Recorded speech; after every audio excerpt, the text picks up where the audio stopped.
পীর মুর্শিদ যদি মুরিদের জন্য কাঁদে সেই দোয়া কবুল হয় কি হয় না? খাজা গরিব নওয়াজ এইভাবে তিনি আল্লাহ থেকে তার আশিকদের জন্য ক্ষমা চেয়ে নিলেন। এবার খাজা গরিব নওয়াজ খানায়ে কাবা তাওয়াফ করলেন। এবার তাওয়াফ করার পরে খাজা গরিব নওয়াজ খানায়ে কাবাকে উদ্দেশ্য করে বললেন, এ কাবা, তুমি জাহিরি কাবা, তোমার একটি কাবা আছে যে কাবা মদিনা শরীফে শুয়ে আছেন। কাবারে, আমি তোমার থেকে বিদায় নিতে চাই রে কাবা, তুমি হচ্ছ পৃথিবীর জাহিরি কাবা, তোমার যিনি কাবা মদিনা পাকে শুয়ে আছেন, আমি সেই কাবার কাছে যাব, তুমি আমাকে একটু বিদায় দাও। জোরে বলুন সুবহানাল্লাহ।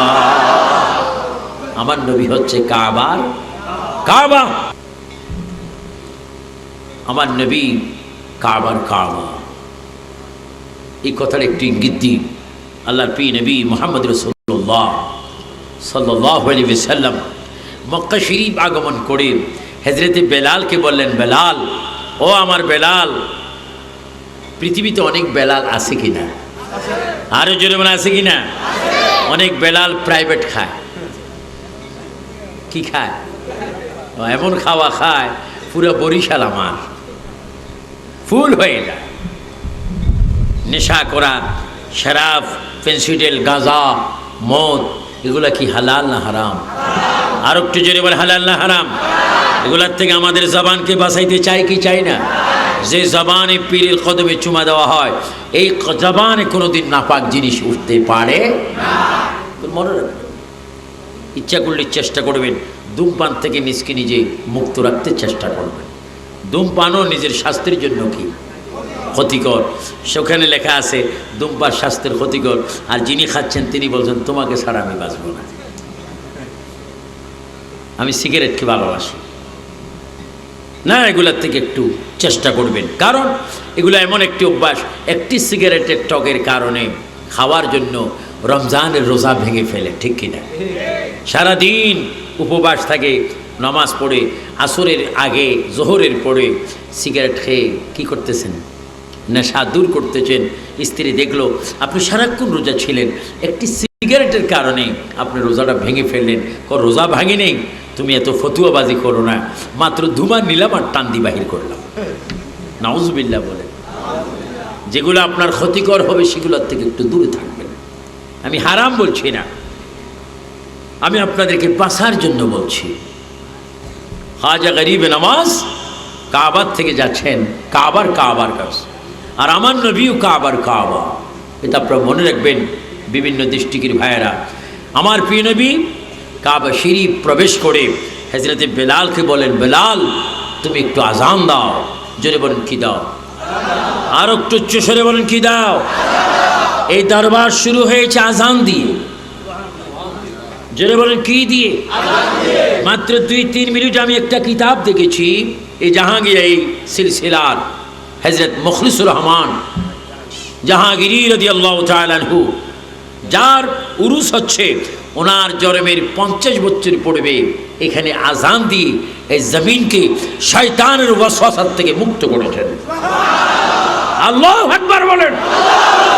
আজান আমরা চাই কি চাই না? আজান বিভিন্ন রকমের আছে। একটা আজান আছে কিসের জন্য? নামাজের জন্য, জামাতের জন্য। আর একটা আজান হয় কিসের পরে? জন্মের পরে। আর একটা আজান হয় কখন? তুফান থেকে বাঁচার জন্য। একটা আজান হয় আল্লাহু আকবার জন্মের সময়, আর সেই আজানের নামাজ হয় জানাজার সময়।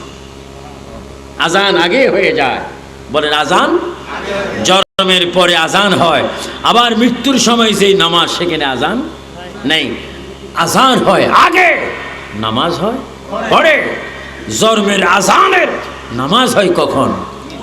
মৃত্যুর সময়। সুবহানাল্লাহ। এগুলা খেয়াল রাখবেন। আজান আগে হয়ে গেল, কিন্তু জামাত হবে পরে। কখন? যখন মরা খাটে তোমার লাশ থাকবে। তোমার আত্মীয় স্বজন, স্বামী তার ওয়াইফকে চিনবে না, ওয়াইফ তার স্বামীকে চিনবে না, ছেলে তার পিতাকে চিনবে না, পিতা তার ছেলেকে চিনবে না, কেউ কেউ সাথে যাবেও না। সেই দিনের নাম আখিরাতের সূচনা শুরু হলো। যেই দিন আপনার সাথে কেউ যাবে না রে ভাইয়েরা, সেই দিন আপনার পীর ও মুর্শিদ আপনাকে সাহায্য করবে। আর রসুল বলেন, তুমি পীর মুর্শিদের উপর ঈমান রেখে আমি রসুলের প্রতি দুরূদ শরীফ পড়েছ, আজকে তুমি একাই কি যাচ্ছ দুনিয়ার থেকে, কেউ নেই তোমার কবরে। তুমি চোখটা খুলে দেখো, আমি রসুল তোমার কবরে এসে গেলাম। আমরা কবরে নবী চাই কি চাই না? কবরে নবী আছে কি না? কার কবরে? যারা হবে ফানাফি শেখ, ফানাফির রসুল, ফানাফিল্লাহ, বাকাবিল্লাহ, তাদের কবরে আমার রসুল থাকবে। আল্লাহ পাক আমাদের প্রত্যেককে রসুল করিম সাল্লাল্লাহু আলাইহি ইসলামের মোহাব্বতে হামেশা আদবের সহিত পরিষ্কার পরিচ্ছন্নতা হয়ে দুরূদ শরীফ পড়ার তৌফিক দান করুন। উচ্চ স্বরে বলুন আল্লাহুম্মা আমিন। এটা দুরূদ শরীফ পড়েন আল্লাহুম্মা।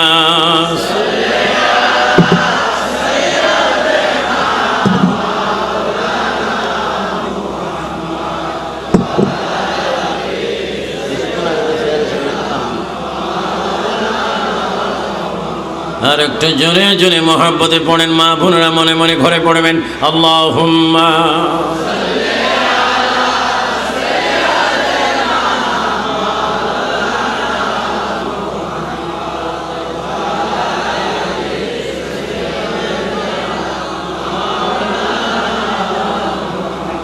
অগনবী পরশমণি নাই যে আপনার তুলনা, আমরা আপনি পাইনি দেখা, আপনি মোদের ভুলবেন না। আল্লাহুম্মা সাল্লি আলা সাইয়্যিদিনা মাওলানা মুহাম্মদ ওয়া আলা আলি সাইয়্যিদিনা মাওলানা। জাড়ু সিলাই হইলাম পয়দা তিনি সোনার মদিনা, নবীজিকে না দেখায় কবর দেশে নিও না। আল্লাহ জোরে জোরে মাওলানা মুহাম্মদ।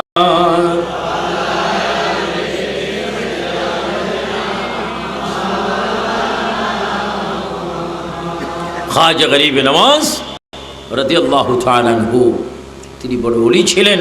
উনি বলছেন, আমি কাবার কাছে যাব। হযরতে বেলাল রাদিয়াল্লাহু তাআলা আনহুকে রাসূল করিম বলেন, বেলাল, আমি আমার মায়ের দেশ, আমার বাবার দেশ, আমার দাদার দেশ আরবে প্রবেশ করেছি।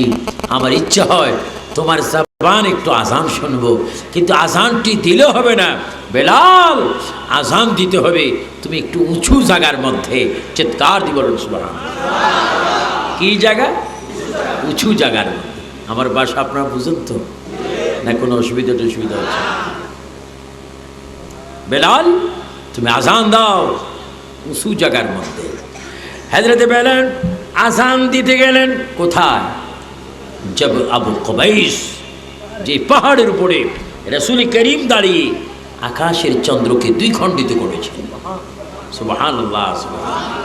আমাদের নবী চাঁদকে দুই ভাগ করেছেন, এটা আপনাদের বিশ্বাস হয় কি হয় না?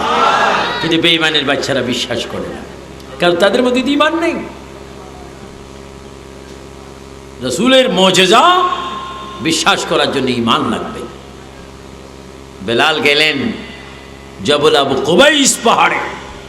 যারা মক্কা মদিনায় গিয়েছেন নিশ্চয়ই পাহাড়টা দেখেছেন। আল্লাহ পাক আপনাদের দোয়া আমাকে এ পর্যন্ত 22 বার মক্কা মদিনা নিয়েছেন। এত সুন্দর দেশ, এত সুন্দর বাতাস, এত সুন্দর জবাল, এত সুন্দর পাহাড়। সেই পাহাড়ের দিকে নজর করলে মনে হয় রাসূল করিমের ঘ্রাণ পাওয়া যাচ্ছে। আমি দোয়া করি এই আজকের এই কাঞ্চননগর, এই জাহাঙ্গীরিয়া শাহ সুফি মমতাজিয়ার দরবারে পাকে শরীফে আপনারা যারা এসেছেন, আল্লাহ যেন আজকের এই উরুসের বাজেটে আল্লাহ যেন আমাদের নসিবে মক্কা মদিনার টিকিট দান করুন। উচ্চস্বরে বলুন আল্লাহুম্মা আমিন। আমরা দরবারের টিকিট চাই কি চাই না? টিকিট দেওয়ার ক্ষমতা আছে কিনা?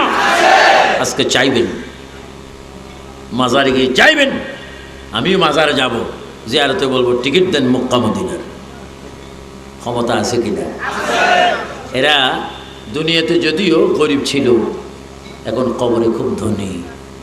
এত ধনী হয়েছেন, চাইতে জানলেই পাইবেন, চাইতে জানলে পাবেন। এত ক্ষমতা। মক্কা মদিনার টিকিট চাইবেন, সুসন্তান চাইবেন, যাকাত দেওয়ার ক্ষমতা চাইবেন, শবে বরাতের দোয়া কবুল হওয়ার ক্ষমতা চাইবেন, শবে বরাতের শবে কদরের দোয়া কবুল হওয়ার জন্য প্রার্থনা করবেন। কারণ পীর মুর্শিদের কাছে আসলে আখেরাত বেশি বেশি চাইবেন। তো আখেরাত চাইলে দুনিয়াও পাবেন, আখেরাতও পাবেন। আর যদি শুধু দুনিয়া চান, দুনিয়া পাইতেও পারেন, নাও পাইতে পারেন। যদি আখেরাত চান, দোনোটা পাবেন। সুবহানাল্লাহ। আমরা কি দুনিয়া চাই না আখেরাতও চাই? হযরত বেলাল পাহাড়ে উঠলেন, নবী বললেন, বেলাল আজান এখানে দিলে হবে না, আর একটু উঁচু জায়গা হতো। হযরত বেলাল বলেন, আমি গেলাম সাফা মারোয়া, বলে হবে না। গেলাম মারোয়ায়, তাও হবে না। হযরত বেলাল এবার চোখের পানি ফেলে বলে, আয় আকা ইয়া রাসূলুল্লাহ, ইয়া রাসূলুল্লাহ, আপনার মন রক্ষা করতে গিয়ে পাহাড়গুলিতে উঠলাম, কিন্তু আজান দিচ্ছে, আপনার আজান পছন্দ হয় না। পাহাড়ের মধ্যে উঠে তাও পছন্দ হয় না। হুজুর, আপনার মন যদি রক্ষা করতে হয় আমি কি করব? আমাকে আপনার থেকে একটা সিদ্ধান্ত দিন। হ্যাঁ বেলাল, আমি দেখতে পাচ্ছি চতুর্দিকে, আমি দৃষ্টি করে দেখলাম খানে কাবার ছাদের থেকে, খানে কাবার উপরে থেকে আর কোনো উপর দেখা যায় না। তুমি যদি আমার মনটি রক্ষা করতে চাও, খানে কাবার উপরে উঠো, খানে কাবার ছাদের উপর দাঁড়িয়ে তুমি আজান দাও। হযরত বেলাল বলেন, ইয়া রাসূলুল্লাহ, ইয়া হাবিবি আল্লাহ, হুজুর মদিনার থেকে যদি আজান দিতাম, খানে কাবা আমার সামনে দিকে থাকতো। এখন আপনার মন যদি আমি রক্ষা করতে হয়, খানে কাবার ছাদে উঠতে হবে। আর খানে কাবায় যদি উঠে যাই, কাবা তো আমার পায়ের নিচে চলে যাবে। আমি কোন দিকে ফিরে আজান দেব আপনি আমাকে বলুন। আল্লাহ রসুল বলে, বেলাল আমাকে এখনো তুমি চিনতে পারোনি। ও বেলাল, সমস্ত মানুষের কিবলাকে তুমি পায়ের নিচে দিয়ে আমি রসুলের দিকে ফিরে আমাকে কাবা বানিয়ে তুমি আজান দাও। বলেন আল্লাহু আকবার। এজন্য আমার নবী কাবার কাবা চিৎকার দিয়ে বলেন, ইয়া রাসূলুল্লাহ। এটা আপনাদের বিশ্বাস হয় কি হয় না? আল্লাহুম্মা সাল্লি আলা মুহাম্মাদ ওয়া আলা আলি সাইয়্যিদিনা। আগে একটু তাড়াতাড়ি পড়েছেন, এখন একটু একটু টান দিবেন। আল্লাহুম্মা সাল্লি আলা মুহাম্মাদ ওয়া আলা আলি। দেখছো নি ভাই তোমরা কে হো, নবীকে এতিম বানাইয়া গেলেন আমাকে। আল্লাহ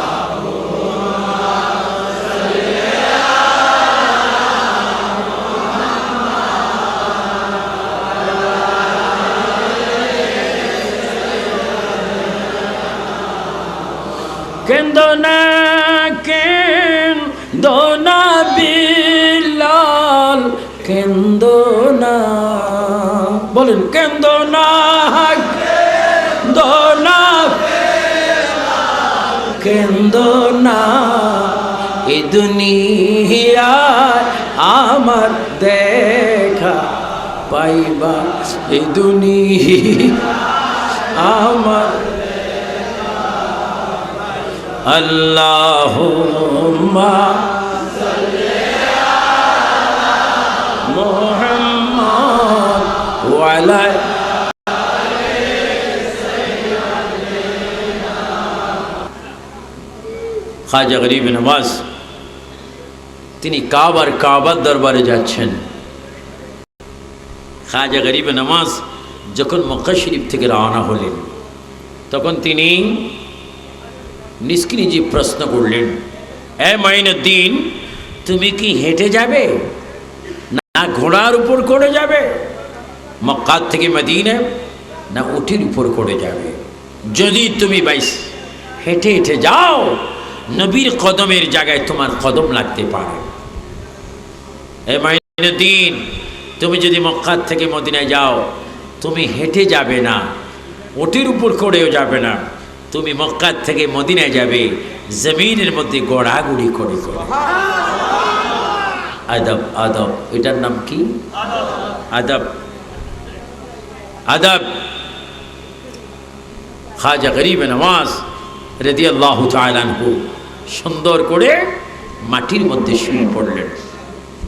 এমনভাবে শুয়ে পড়লেন, মাটির মধ্যে শুয়ে তিনি গড়াগড়ি করে করে মক্কা থেকে তিনি মদিনায় রওনা হলেন।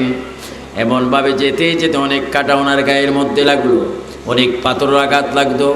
এমনভাবে তুমি যেতে লাগলেন, যেতে যেতে কয়েকদিন পরে তিনি মদিনা শরীফ যখন গিয়ে পৌঁছলেন, সবুজ গম্বুজ তখন তার চোখের মধ্যে দেখা যাচ্ছে।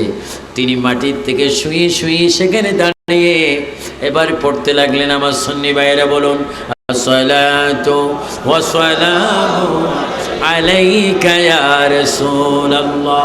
আর একটু জোরে বলেন, আসসালাতু ওয়াসসালামু আলাইকা ইয়া রাসূলুল্লাহ।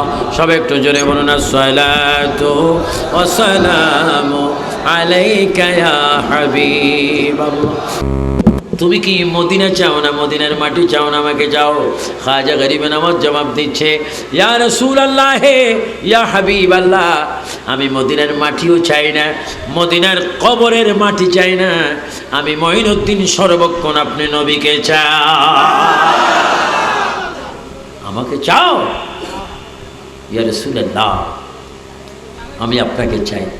আমাকে যদি চাও এখানে আর নয়, যাও তুমি হিন্দুস্তান, আমি তোমাকে হিন্দুস্তানের বাদশা বানিয়ে দিলাম।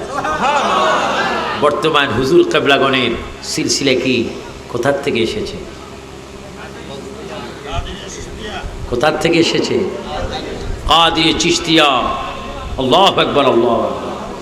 অনেক মূল্যবান তরিকা, শ্রেষ্ঠ তরিকা। আমার গরিব নওয়াজ চোখের পানি ছেড়ে বললেন, হুজুর ইয়া রাসূলুল্লাহ হে, আমি আপনাকে চাই। আল্লাহর নবী বলেন, হে মাইনুদ্দিন, তুমি যদি আমাকে চাও আমি তোমাকে হিন্দুস্তানের সুলতান বাদশা বানিয়ে দিলাম, তুমি হিন্দুস্তান চলে যাও। এই মদিনা শরীফ রওজা পাকের নিকটে যতবার তুমি আমাকে পাবে না, দেখবে না, তুমি হিন্দুস্তান চলে যাও। আমি রাসূল তোমার সাথে ওয়াদা দিয়ে দিলাম, যতবার হিন্দুস্তানকে আমাকে ডাক দাও ততবার আমি রাসূল তোমার সামনে উপস্থিত হয়ে যাব। যাও হিন্দুস্তান চলে যাও। খাজা গরিব নওয়াজ বলেন, ইয়া রাসূলুল্লাহ হে ইয়া হাবিবাল্লাহ, হুজুর হিন্দুস্তান কি? হিন্দুস্তান কেমন দেখতে, কেমন? আল্লাহর প্রিয় নবী গরিব নওয়াজের চোখের সামনে ডায়নাত মোবারক যখন এইভাবে দৌড়লেন, হিন্দুস্তান কাকে বলে, কিভাবে যেতে হয়, সমস্ত নকশা গরিবে নওয়াজ আমার নবীর হাত মোবারকে দেখতে পায়। বলেন আল্লাহু আকবার। আমার নবী দেখাইবার ক্ষমতা আছে কিনা? এই ক্ষমতা দিয়েছেন কে? আমার প্রিয় নবী মুহাম্মদ রাসূলুল্লাহ ফুল হিন্দুস্তান গরিবে নওয়াজের চক্কির মধ্যে তিনি দেখাই দিলেন। খাজা গরিব নওয়াজ রাসূল করিমের হুকুমে তিনি আসতেছেন কোথায়? হিন্দুস্তান, যাকে বলা হয় সুলতানুল হিন্দ। বলেন সুলতানুল হিন্দুস্তানের সুলতান, হিন্দুস্তানের আধ্যাত্মিক জগতের বাদশাহ, হিন্দুস্তানের প্রেসিডেন্ট, হিন্দুস্তানের রাষ্ট্রপ্রধান, তিনি হচ্ছেন খাজা গরিবে নওয়াজ। খাজা গরিব নওয়াজ রাসূল করিমের হুকুমে ইশারায় তিনি মদিনা পাক থেকে আসলেন কোথায়? হিন্দুস্তানে এসে আয়না সাগরের কিছু কিনারায় চিল্লায়ে খাজা গরিব নওয়াজের ভিতরে তিনি প্রবেশ করলেন এবং সেখানে আল্লাহর মিশনের পক্ষ থেকে আল্লাহ তাআলার জিকির তিনি শুরু করলেন। কি জিকির? সুবহানাল্লাহ ওয়ালহামদুলিল্লাহ লা ইলাহা ইল্লাল্লাহর আওয়াজ জোরে হবে, এখানে যেন মুর্শিদের সুদৃষ্টি এসে যায়। একটু জোরে বলেন সুবহানাল্লাহ ওয়ালহামদুলিল্লাহ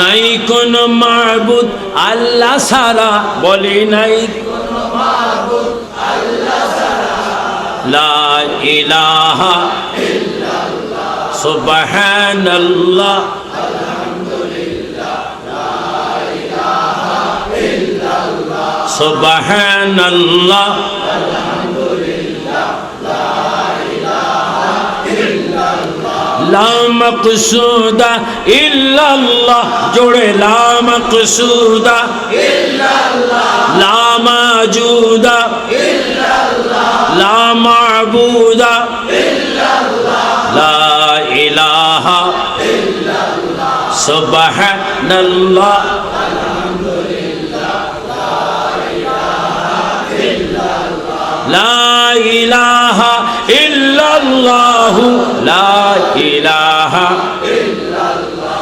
সুবহানাল্লাহ আলহামদুলিল্লাহ লা ইলাহা ইল্লাল্লাহ। বলি সুবহানাল্লাহ, বলেন সুবহানাল্লাহ। কি শুরু হলো? জিকির। আর জোরে বলেন কি শুরু হলো? কার? বলেন কার? কোন দেশে? সেখানে আসলে কি ছিল? সেখানে জিকির ছিল না, সেখানে ছিল কি? লাত মান্না উজ্জা, সেখানে ছিল দেবতা, সেখানে ছিল ঈশ্বর, সেখানে ছিল ভগবান। আর আজকে শুরু হলো লা ইলাহা ইল্লাল্লাহ, বলে লা ইলাহা ইল্লাল্লাহ, আর লা ইলাহা ইল্লাল্লাহ, লা ইলাহা ইল্লাল্লাহ 11 বার বলেন আল্লাহ আল্লাহ আল্লাহ আল্লাহ আল্লাহ। সবাই বলি সাল্লাল্লাহু আলাইহি ওয়াসাল্লাম। তাই আজকে আপনাদের কাছে এই দরবার শরীফ থেকে, জাহাঙ্গীর ইয়াশা সুফি মমতাজিয়া দরবার শরীফ থেকে আপনাদেরকে নিশ্চয় নিয়ামত প্রদান করা হবে, আপনাদের জন্য দোয়া প্রদান করা হবে। আমি বলবো এই দরবারে পাকের যতগুলা কেরামত ভিত্তিক বই পুস্তিকা রয়েছে, আপনারা নিজের জীবনের ডায়েরি হিসাবে এক একটি বই, এক একটি কিতাব আপনারা যদি সংগ্রহ করে রাখেন, কখনো আপনাদের আগত সন্তানগণ পথভ্রষ্ট হবে না, এই কিতাবের উপর তারা প্রতিষ্ঠিত হবে। আমিন বলুন, আরো জোরে বলুন আল্লাহুম্মা আমিন। এবং আজকের থেকেও আমিও এই দরবারের যেগুলো মেইন কিতাব জীবনী রয়েছে, এগুলো আমি আমার জীবনের উন্নতির জন্য এগুলো আমি একটু লেখাপড়া করব। কারণ ওলি আল্লাহদের দর্শন, ওলি আল্লাহদের কেরামত, ওলি আল্লাহদের জীবনী, এটা মুমিনদের খোরাক, ঠিক কিনা? আল্লাহ পাক এই দরবার রৌনক সারা বিশ্বে ছড়িয়ে দেয়। আর একটু জোরে বলুন আমিন।